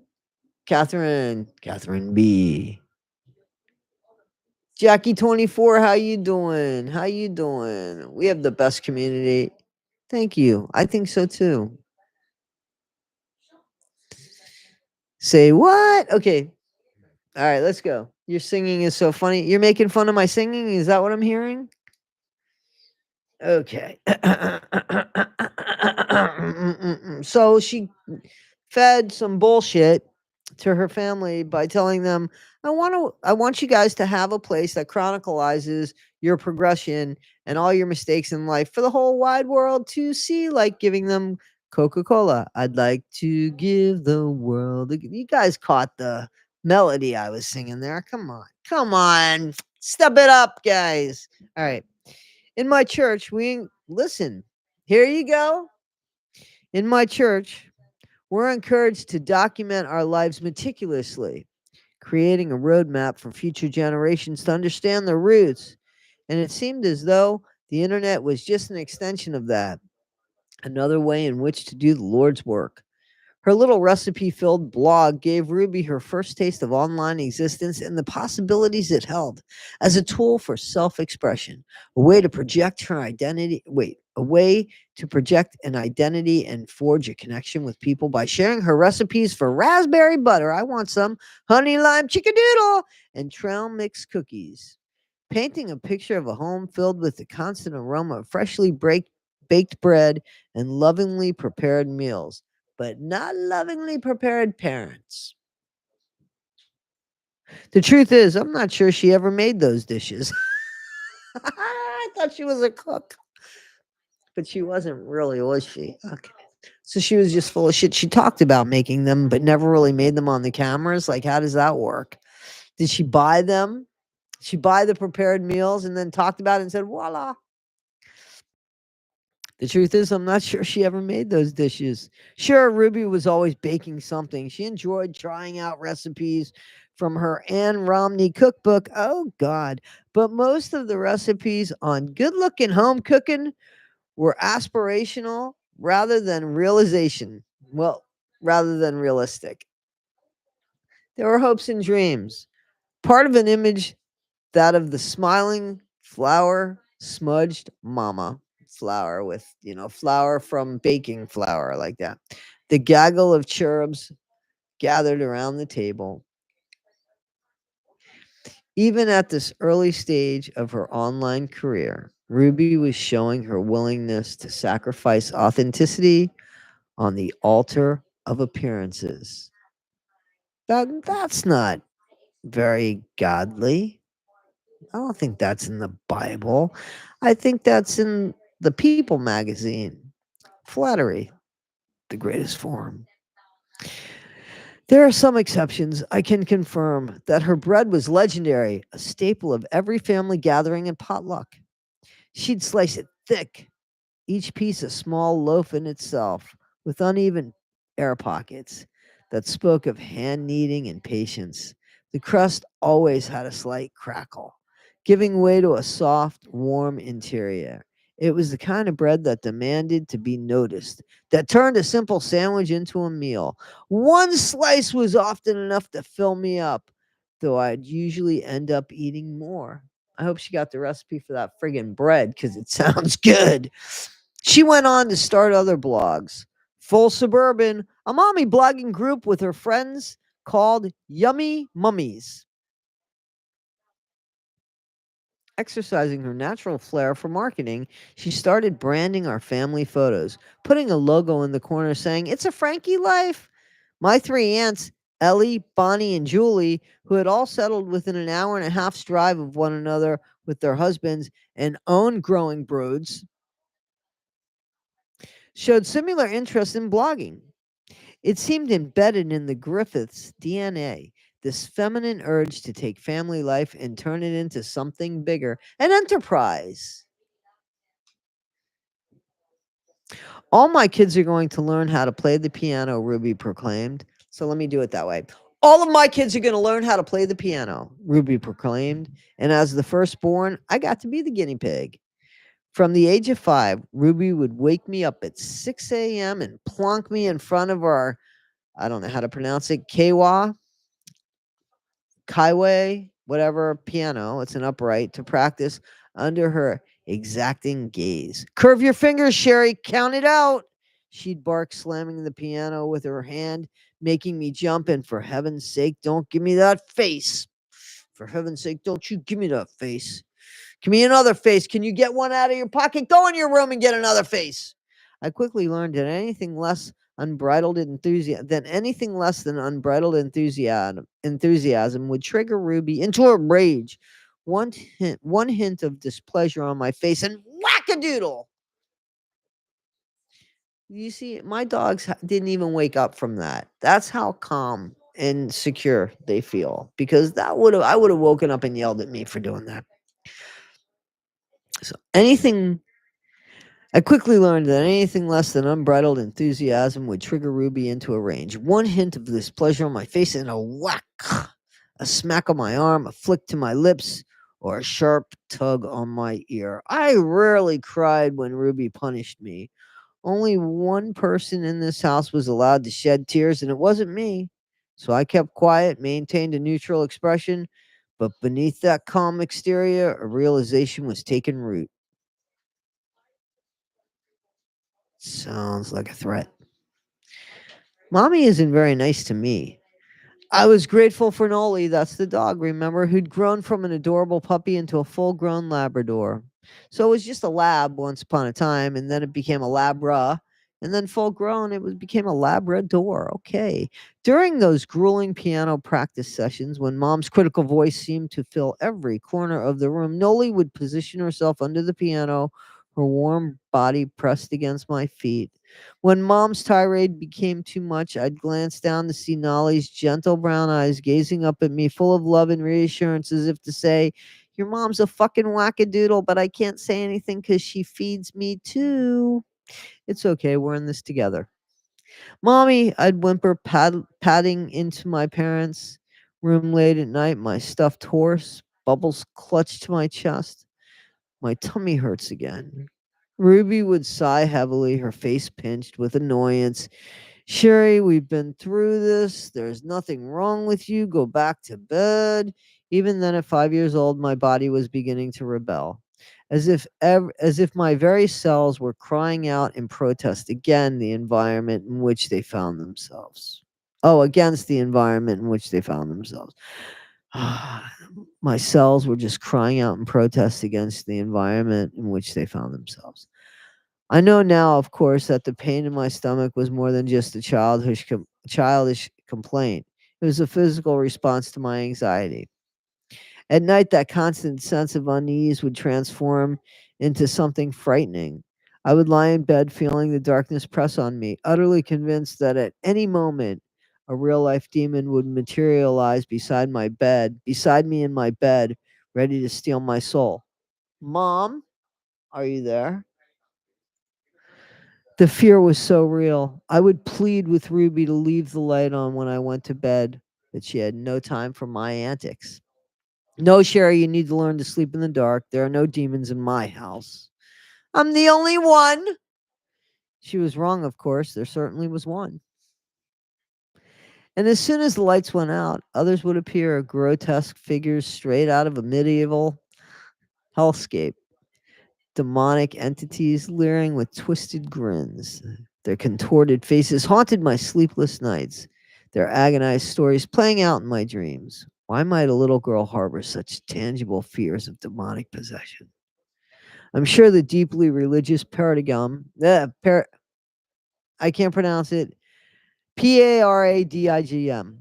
I steeped in a played role.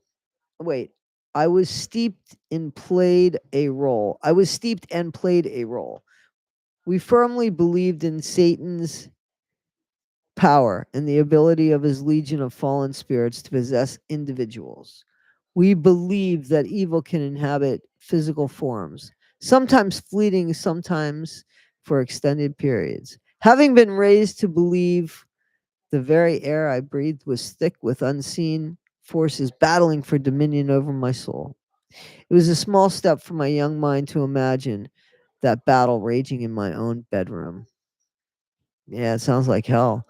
Perhaps too many constant, perhaps too, my constant sense of dread around my emotionally volatile mom had primed me for such fears, as if my subconscious, unable to make sense of the chaos at home, had conjured supernatural terrors to give shape to the formless anxiety that seemed to permeate our home.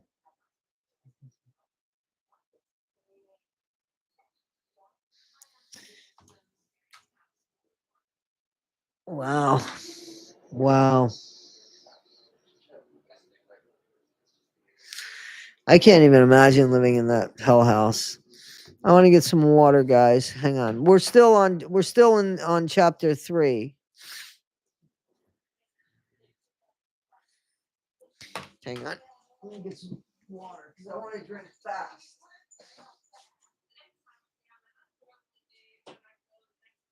You are wonderful. Honey. Ay. It's only getting colder outside, little girl.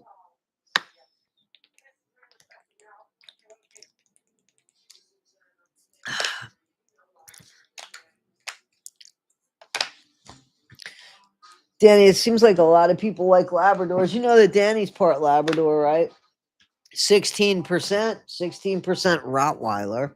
Show me that. And 16%. What's the other thing? Danny, what else are you? Lab. Oh, and Shepherd.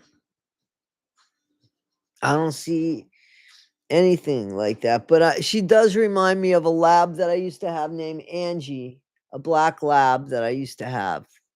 There's a picture of her. It's not a great picture of her, though. Playing football with my son Miles, not Milo. That's who Miles was named after. Yeah, poor parched. It's called Cottonmouth, but thanks, Cherokee girl. Let's see where she goes with her dad. I think she does blame her dad for something. Let's wait. Not yet, but I think, her and her dad have come to some sort of understanding, and let's understand that these are still her parents regardless of anything. You know what I'm saying? Guys, have any of you caught any of the Lori Vallow, her son, Colby? Have you ever seen his channel where he talks about his mom and the phone calls that his mom has had with him and how he feels about her like being her own lawyer now? You guys know anything about that? You should check that out. I've covered a little bit about Lori Vallow and Chad Daybell, and that's why I was reading Visions of Glory. Actually, I don't think I was reading it. I think I was listening to it. I think I got the audio version of it. Absolutely crushed. Absolutely crushed. He is so crushed. So, quite a few people gifted memberships. I don't know who did that. The Country Life of Chicken Lady, Chicken. And what's that song? I love my chicken. That's from 90 Day Fiance, right? You know who I'm talking about? The guy with oh, that's the 90 Day Fiance UK version, my UK guys, with the guy with the big hair, a chicken. You know what I'm talking about? You guys are like, Toddy, smoke more, smoke more. No, seriously, I'm talking about something that I know about. I know that. Uh,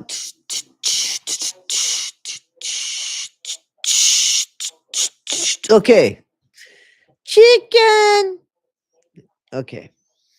I love my chicken. Look it up, guys. Seriously, 90 Day Fiance UK chicken song. Okay, and you'll see the guy with the big afro. Big afro. Okay. 1 week. Okay, wait a minute. Okay.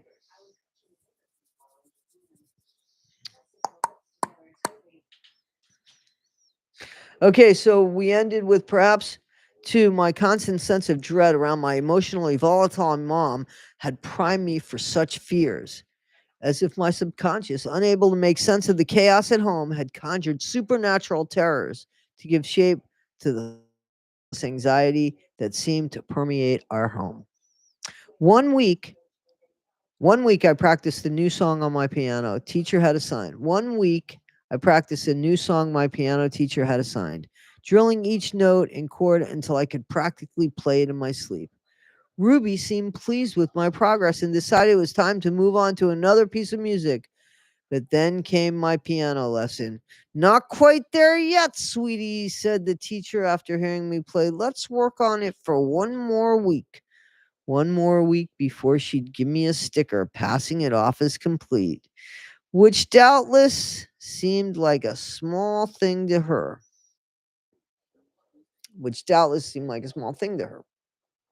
What she didn't realize was that little gold star represented life or death to me. How was I supposed to tell Ruby that her judgment had been overruled?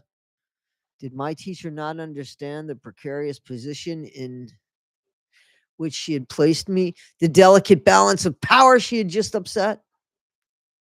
Hot tears pricked the corners of my eyes, and I squirmed in my seat as my teacher looked at me quizzically, unused to seeing me, unused to seeing such intense reactions from a 5-year-old. What's the matter, Shari? She asked. It's just my mom thinks it's ready, I said, voice quivering.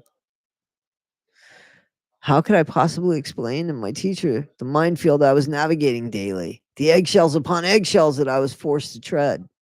My teacher, sensing the Pandora's box just opened, chose wisely to shut it. Okay, never mind. Here's a sticker. Well done. You're doing great. New piece next week. Ah. Phew. I was out of the quicksand. I was out of the quicksand for now. Looking back, I marvel at how quickly my young mind adapted to Ruby's moods. At 5, I knew my place instinctively. Be pliable, be obedient, shape and mold myself into whatever form would earn Ruby's conditional affection. Hmm. I was a plant straining toward the sun, contorting myself into unnatural shapes just to catch a ray for approval. But no matter how much I twisted and turned, no matter how much I achieved or accomplished, it would never be enough. There would always be some new hoop to jump through, some new standard to meet. No child should ever have to earn a parent's affection, and no amount of achievement can ever fill the void where unconditional love should be. Let's read that again. No child should ever earn a parent's affection, and no amount of achievement can ever fill the void where unconditional love should be. We're going to save. We're going to save that one. We're going to save that one. Okay. Today, the mere thought of sitting at a piano triggers some of my earliest and deepest anxieties, all tied to my mom. It's a shame how the most beautiful things, even music, can be ruined by the shadows of our past.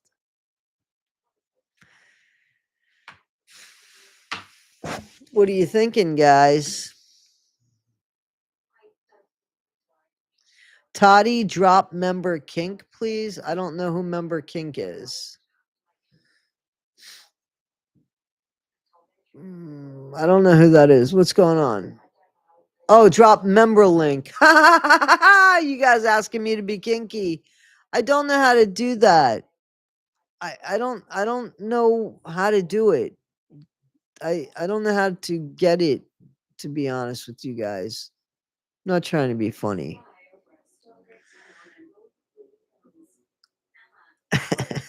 But it's funny, you wrote kink. And I was like, guys, you guys cross so many lines here. Come on now.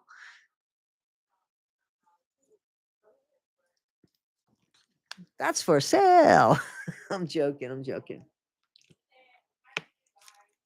Damn right. Extra charge for the kink. And what color would you like that to come in? Smoke a little more, guys. This is getting funny. And that's not even me that said that. It's so cold outside. I love my dogs, but can I be honest with you? I really do not like it when see Milo, he's quick, right? Goes out there. He pees on the tree. As soon as we go out there, I take him right back in. Danny, she's got to check everything out. And when it's windy and the leaves are going, she's got to check out each leaf that seems to be like blowing by. I'm like, it's none of your business. It has nothing to do with you. It's a God thing. It has nothing to do with you. She could be, and then she like she'll squat and decide, no, I don't want this little piece of ground. I don't want to pee. Let me go 3 inches over to this little piece of ground. I don't want to pee there either. I'm fooling with you, mom. And then is it cold enough for you yet, mom? And then let me go over 2 inches over here. I'll pee right here, mom. And I gotta go, hallelujah. I'm sitting out there, hallelujah. And where I live, this is true story. I'm not lying. So where I live right now, each building has like 3 levels. One level is like a basement level, and then this where I live is like I consider it like the first level. It's like 5 sets of stairs, not 5 sets of stairs, but 5 little steps to go up, and then you'd have to go up even further to go up to the one above me. Danny, I don't want her to think I'm making fun of her. She goes to this one apartment and like pees in the guy's window. Like, no lie.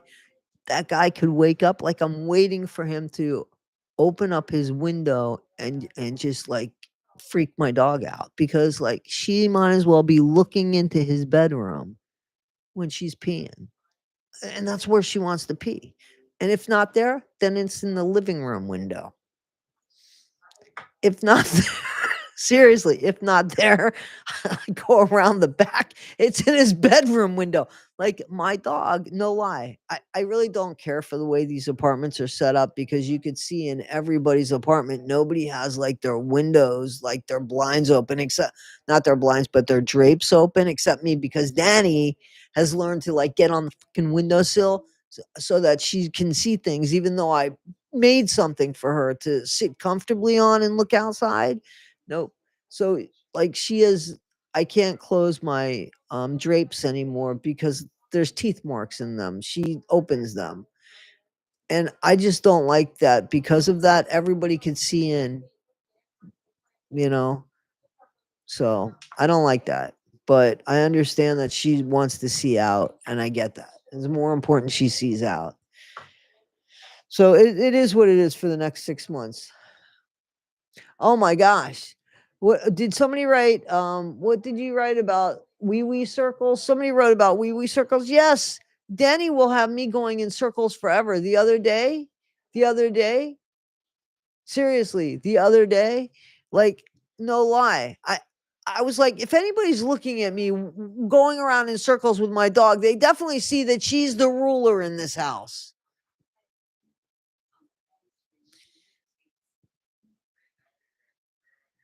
Oh, I don't even know how you could be used to this crappy weather. Like, I'm not, as I'm getting older, I'm not really liking the cold so much. But it's freezing in Georgia. I don't want to live in Florida. And I've been cold in Florida. When it's cold in Florida, it's cold. The thing about Florida is not cold all day. You know, by like noon, it's already like in the 70s.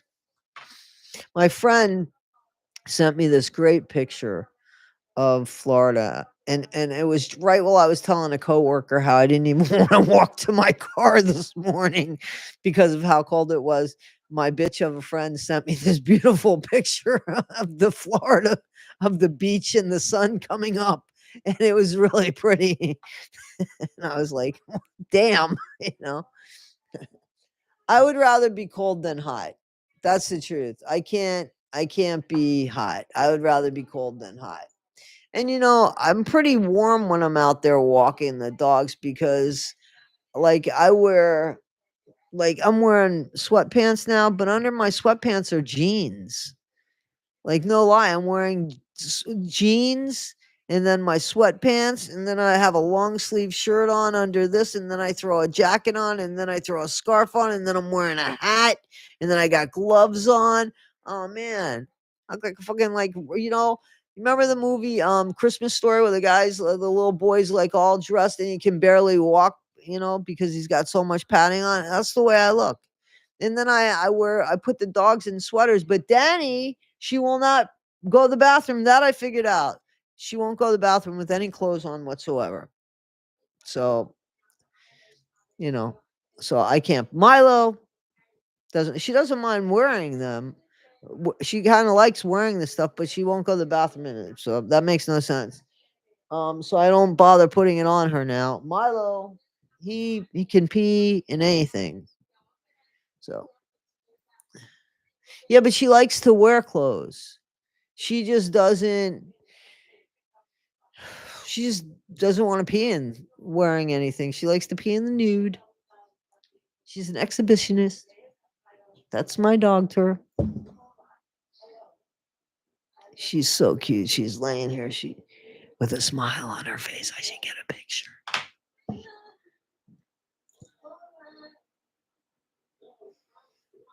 Recognize my face already. Thank you very much. I hope this place works out for us. This place that I'm looking at.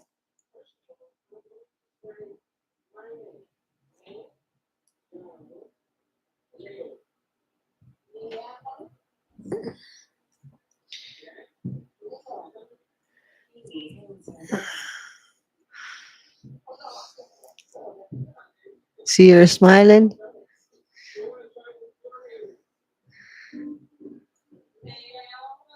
Yeah, she's cutie pie, right? She got a spot on her, some spots on her. But I tell her all the time, you got a spot on you, Danny. Let me get that off you. I was snuggling with that yesterday. I was so happy. Milo was like, guys, okay, so just so you know, huh? Feet, kink, ping. What are we doing here, guys? What are you talking about in the chat? Do you know what's going to happen? They're going to close me down. Somebody's going to say that I'm doing wrong things on here. Like, guys, those are for OnlyFans. She's beautiful. She is. Thank you very much. She looks a lot like her mommy. So, do you want me to go into chapter 4? And then after chapter 4, we'll call it a day. Okay. Do you want to do that? Let's indulge a little bit. Nosuke? I had a dog named Newski.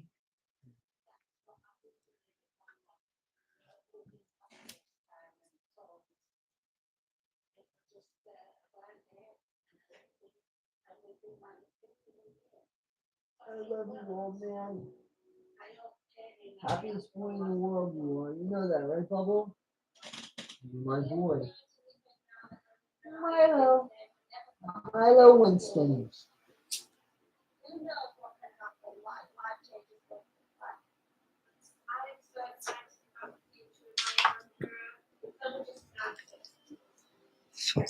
Guys, in February, I'm taking a week off because I'm going to get my shingle shot. That's when I think I'm going to try to sit down and figure out about the donations that I've promised, about where money's going and such. So we're going to and then I should be able to tell you by April and show you where the money um has gone and how much money we've donated to the Gypsy Rose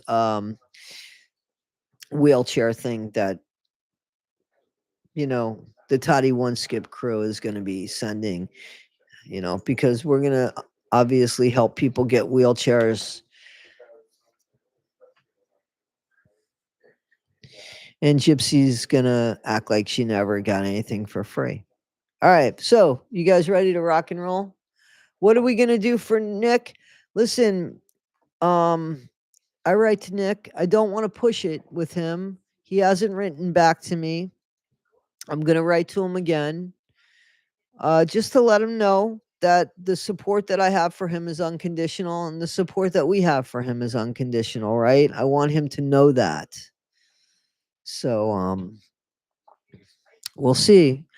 We can only help Nick as much as we can help Nick, right? He's got to speak up. He's got to. I want his I want everything about the case to be reconsidered.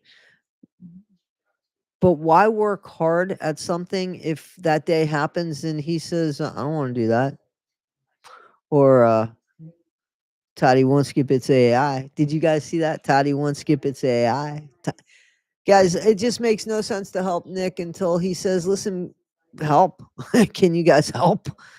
NPG Cornerstone has not reached out to me and said, hey, I see that you really want to help Nick.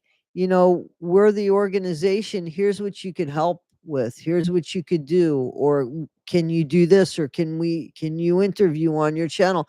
Nothing. I don't know about them. For all I know, there might not be good people running that group. There might be, but there might not be, because it's not transparent, and it should be, because they're supposed to help Nick. So who are you that wants to help Nick? What are you doing? Like, I'd like to know, because I don't hear anything. Old videos, you put up old videos, and some of the stuff, it could very well be AI, because somebody sent me, as you guys know, that little video that I put up that says Toddy won't skip this AI, and it's Nick. So, and it's not. I mean, Nick didn't do that. It was AI. So, anyway, guys.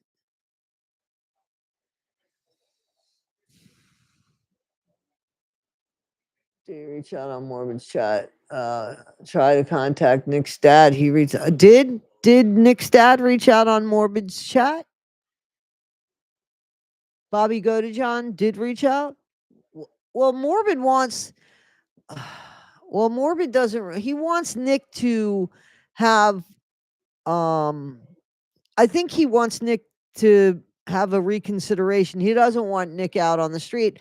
I don't think that's up to us to decide if Nick should be out on the street. Let Nick have a fair consideration.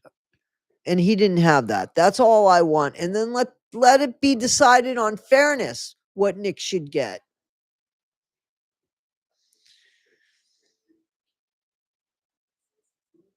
Oh, good. Well, that's great. That's great. Well, I speak with Morbid, so I'm hoping that he will keep me in the loop on that, because he knows how I feel about that. And I think everybody, the nobodies, want justice for Dee Dee and her legacy and all of that. So I'm all for that. Whatever they need from me, they will get from me.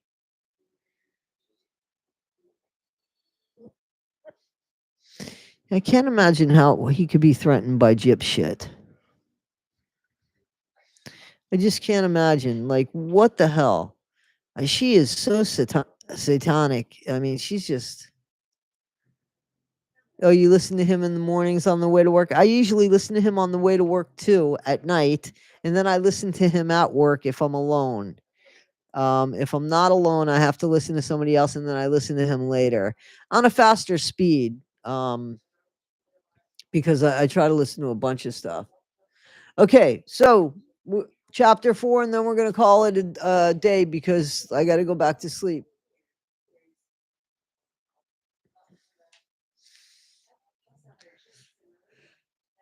Irish,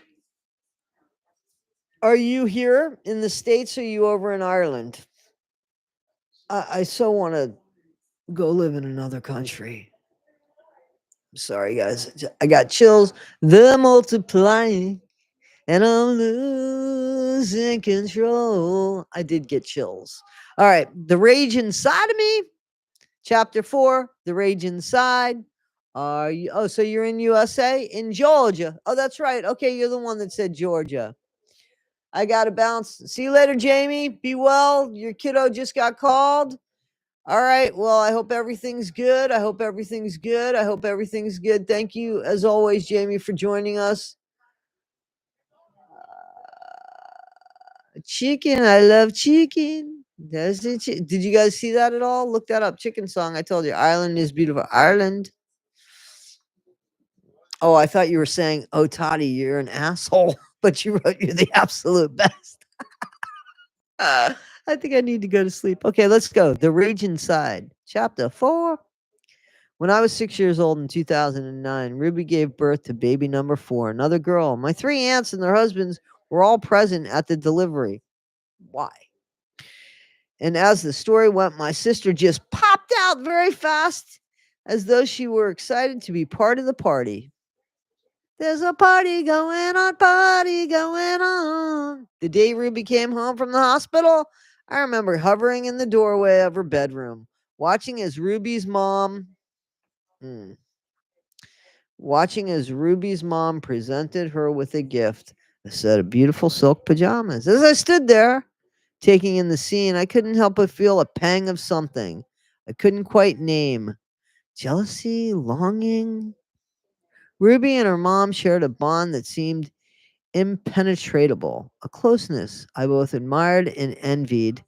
Their easy laughter and shared smiles made me feel even more aware of the distance between Ruby and me. I blurted out, will you bring me silk pajamas too when I have a baby? Absolutely, Ruby said, her voice light. When you have a baby, that's when we can be friends. Why can't we be friends? Why can't we be friends? Why can't we be friends until I have a baby? Why do we have to wait so long to be friends? In that instant, everything clicked into place. The distance I always felt, the longing for a closer relationship with my mom. It all made sense. Ruby and I couldn't be real friends until I was a woman with a husband and a family of my own. Until I was her equal, just as Ruby had to become a wife and her mom truly earn her own mom's respect. I too would have to do the same. I would have to wait to be loved. Mm-mm-mm. Mm. As I watched Ruby and her mom coo over the silk pajamas, I made a silent vow to myself. One day I will have a baby of my own. One day I will receive my own set of pajamas. And on that day, finally, Ruby and I will be friends. Whoa! Maybe a pen pal. Ruby started trying for her next baby immediately. How do you know? Are the walls so thin? You can hear your folks getting it on. How'd you know? Even though it was obvious the stress of constant pregnancies was getting to her, there were days her eyes would narrow to slits, her lips pressed into a thin, bloodless line as she observed the chaos of a house filling up with tiny humans. She'd survey our home with the cold calculation of a general assessing a battlefield, deciding how to impose order. Her weapon of choice? Her voice, sometimes her hands. Whoever was nearest bore the brunt of her frustration. A toppled vase, a stray toy, a glass bearing the faintest smudge, all became excuses for her assaults. Mm-mm-mm. Can you imagine that? As soon as her children could toddle, Ruby enlisted us as her pint sized cleaning crew.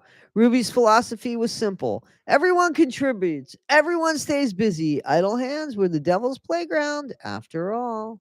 One of her favorite tactics was cleaning the blitz. She'd gather us all with a glint in her eye and announce, all right, troops, I'm setting the timer for 1 hour. We're going to get this house clean from top to bottom. Ready, set, go. We'd all scatter a whirlwind of dusting, scrubbing, and tidying.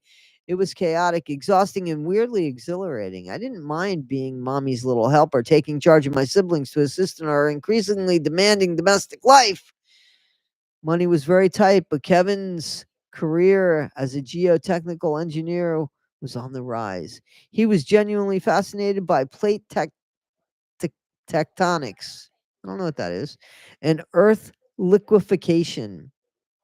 Isn't it a wonder how people are like attracted to certain like fields? Like, what makes somebody go, "Yeah, I want to see what's going on under there, and I'd like to see the liquefaction of the earth and how it moves." Ooh, that's a little thing. So, the moving plates, I guess that makes sense for earthquakes and stuff like that. Anyway, let me read this sentence again. He was genuinely fascinated by tectonics and earth liquefaction, immersing himself in in an academic world where changes happened on a geological timescale. It was a stark contrast to the daily kitchen sink dramas Ruby's that consumed Ruby's psyche, the emotional meltdowns that left us all walking on eggshells. One day, something shifted in Ruby. Her ever present tears took on a new weight. And even with my limited understanding, I sensed something very sad had occurred. Ruby had suffered another miscarriage, her third at 17 weeks. The pregnancy was far enough along that she had felt those first fluttering kicks, knew the gender, a boy, and had even chosen a name. This time it wasn't just losing a pregnancy, it felt like losing a son, a piece of herself. Hmm. Ruby never allowed herself time to grieve. She'd been taught that when life gets tough, you pull up your bootstraps and keep going. Keep having more babies, keep baking bread, keep bustling around. One night she had a dream she was grocery shopping and saw a little boy standing alone by the apples. She asked him, "Where's his mommy?" He told her he didn't have one. "Would you like to come home with me?" She said, "I could be your mommy." He nodded his head and Ruby put him in the cart on top of the bread and bananas. A month later, she was pregnant. As soon as Ruby's belly began to swell with her fifth child, a rare fleeting calm washed over her. Pregnancy for her remained the highest quality. I'm sorry, the highest calling. A lot of people believe that in religious groups, that, that's what we're put here for. Unless you're gay, and you could still be put here for that, but don't raise them because you're gay. Let's not go there, Toddy one skip. Okay, we won't.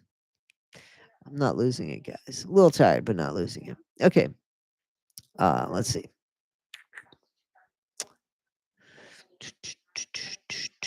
It's kind of weird how they put that dream in the sentence about her having the fifth child, her being pregnant. That's kind of weird. I wonder if that's just a Kindle thing, because that should have been a new paragraph. I think so. Anyway, pregnancy for her remained the highest calling, a sacred connection to her divine purpose.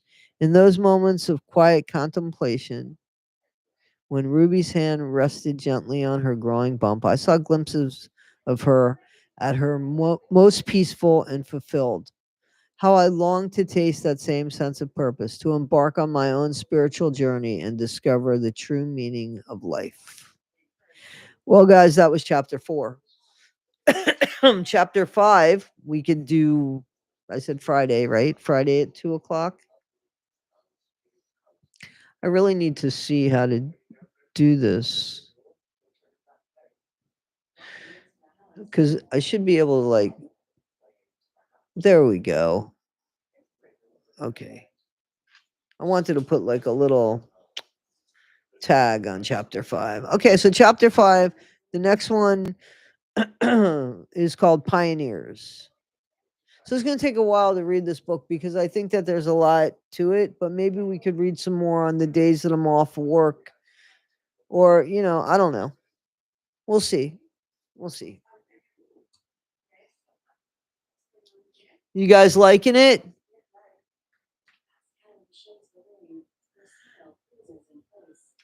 Not a problem. I'm glad. I wanted to read the book anyway. Maurice, how you doing? How is everybody that I didn't see? Cool, cool, cool, cool, cool.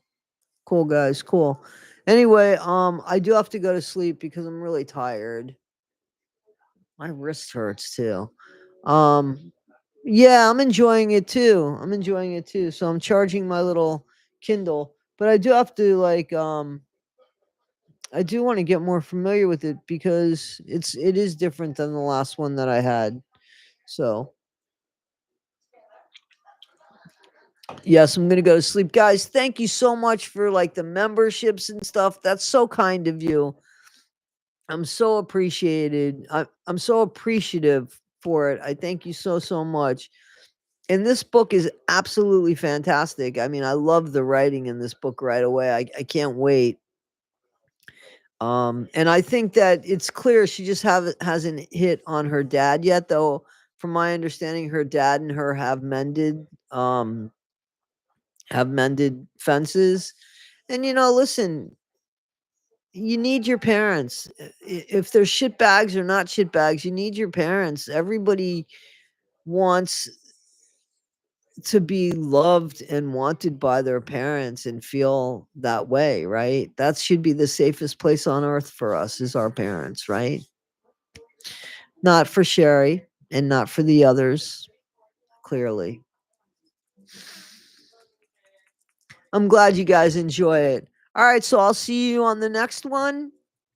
And again, we'll continue this at like 2 o'clock on Friday, or maybe when I come home from work, maybe we could do it at like 9:30 in the morning, and we could do it for like a few hours, and then I could go to sleep. What are you guys thinking? Thank you so much, Kathy. That was very kind of you. Thank you so so much. Thank you. So you guys let me know if like at 10 o'clock in the morning Eastern Standard Time works for you, and then we could do it for like a few hours, and then I could go to sleep and just sleep all the way through. You guys will let me know, okay? Guys, be better today than you were yesterday. Not half as good as you'll be tomorrow. Always, always be kind. Thank you so much, guys. I appreciate you. And I will have the video up tomorrow, I believe, of Mrs. J. And then I'm going to be talking to her again, and we're going to finish that up, and I'll have the next one up over the weekend. All right, guys. So I'll see you on a video real soon, and I'll see you doing this on Friday. You'll let me know if 10 a.m. works for you better, and we can do it for a few hours. Okay. Thanks, guys. Be good. Take care. And thanks again, everybody that gave money. And I so appreciate it. I just so, so, so appreciate it. I'll check my emails, but I probably won't check them right now. Okay. I'll check them when I wake up from work to go to work and stuff. So when I'm at work. All right, guys, take care. Thank you so, so much, guys. Thank you so much.